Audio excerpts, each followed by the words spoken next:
Morning, Parkside family. I can't believe how quickly the year is passing by. Here we are in June, almost halfway through the year, and we are still in lockdown, wondering when it will all come to an end. Well, today, I'd like to share a short devotion with you, just to show that God always comes through in the end.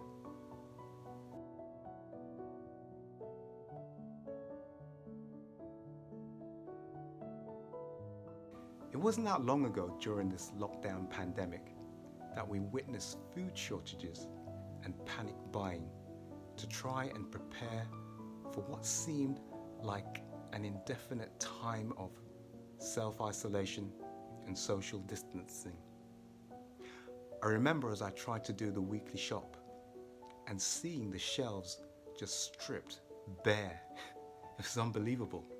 You probably also remember the story of one nurse as she finished a night shift of caring for those with COVID-19 and then trying to buy some basic essentials for herself at the local supermarket, only to be confronted with empty shelves.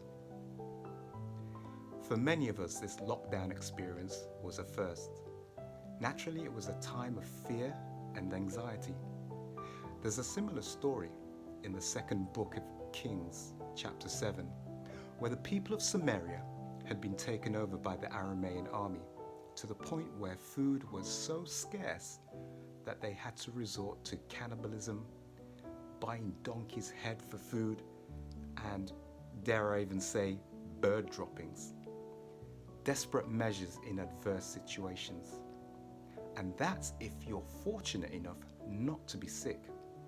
Well, further in the story, we see 4 men who were sick with leprosy sitting at the gates of the city, hoping for scraps of food at the same time the Aramean army were camped around the city, preparing for the next attack.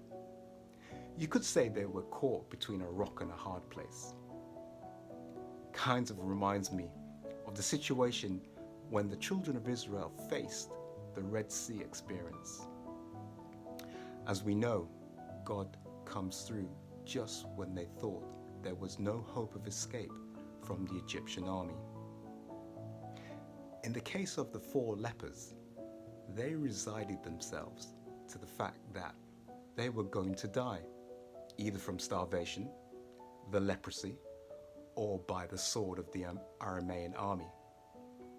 They decided to take their chances by walking towards the army in the hope that they could get some scraps for food before they die. Here's the blessing in times of adversity.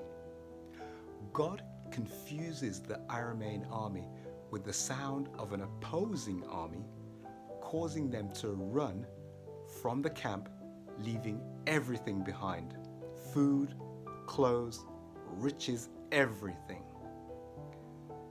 Without even petitioning God, they had gone from a position of no hope to total rejoicing and ultimate blessing. So even though this pandemic makes us feel like there's no hope for the future, our health, finances, job security, even our freedom to some extent, things just seem to be hanging in the balances right now. I want you to know one thing, and that is simply put your trust and hope in God. He has delivered his people in the past, and he will deliver you to abundant blessings and assurance that he always has your best interests at heart.